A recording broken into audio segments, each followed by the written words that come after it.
Ayatullah Sheikh Muhammad Mehdi El Asifi. Me emrin e Allahut, të gjithë mëshirshmit, mëshirplotit. 1. Kush dëshmon 2 dëshmit dhe pohon kufit e Allahut dhe rregullat e tij të domosdoshme në Islam, për të cilat muslimanët kanë mendim të përbashkët, është musliman.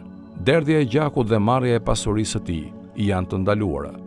Ka ardhur nga profeti Muhammed, paqja dhe bekimet e Allahut qofshin mbi të dhe mbi familjen e tij. Jam urdhëruar t'i luftoj njerëzit derisa të thonë: La ilahe illallah, s'ka zot tjetër përveç Allahut. Kur ta thonë atë, gjaku dhe pasuria e tyre janë të mbrojtura prej meje, e vetëm atëherë kur e meritojnë dhe llogaria e tyre është tek Allahu. 2.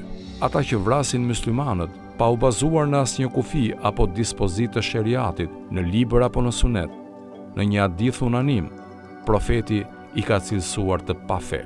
Në hutben e haxhit të lamtumirës, në xhamin El Kaif në Mina, profeti ka thënë: vërtet, pasuritë tuaja, gjaku juaj dhe nderet tuaja janë të shenjta, si shenjtëria e kësaj dite, e këtij vendi dhe e këtij muaji. Pastaj ka thënë: mos u ktheni pas meje të pafe e të vrisni njëri tjetrin. 3. Nuk lejohet përhapja e përçarjes sektare, as urrëtia e nxitja për keq dhe as ndarja mes muslimanëve. Nuk lejohen veprimet që çojnë në shpërbërjen e rreshtave të muslimanëve, as përhapja e mosmarrveshjeve e as ndërprerja e lidhjeve dhe e marrëdhënieve mes muslimanëve, sepse Allahu thot: kapuni të gjithë paslitarit, festë Allahut e mos u përçani. S'ka dyshim se keqbërja dhe ofendimi i të shenjtave dhe i simboleve të medhebeve e sekteve të tjera islame është prej faktorëve më të mëdhenj të përçarjes dhe për këtë na ka ndaluar Allahu i madhëruar. 4. Allahu na ka urdhëruar për mirësjellje, për të jetuar në harmoni, për bashkëpunim, për solidaritet, për të shkëmbyer vizita dhe për dashuri ndaj muslimanëve të tjerë, përveç nasibive. Hadithet e ardhura nga profeti rreth këtyre janë të shumta dhe shumica e tyre janë të sakta.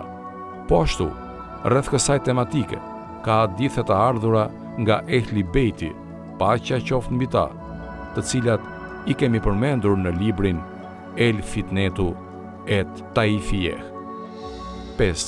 E gjitha kjo nuk do të thotë që të mos ketë dialog për çështjet e besimit e të jurisprudencës mes dietarëve musliman dhe medhebeve të ndryshme, me një gjuhë shkencore dhe në një klim dialogu tematiko-shkencor. Sigurisht, ky dialog çon në udhëzim, në përsosje dhe në njohjen më të mirë të parimeve të jurisprudencës islame në mesin e muslimanëve. Kjo është ajo që na nxit Islami. E lutim Allahun e madhëruar që t'i unifikojë rreshtat e muslimanëve, fjalët dhe qëndrimet e tyre. E lutim atë që t'i përkrah thirrësit në afrimitet e në unitet mes muslimanëve.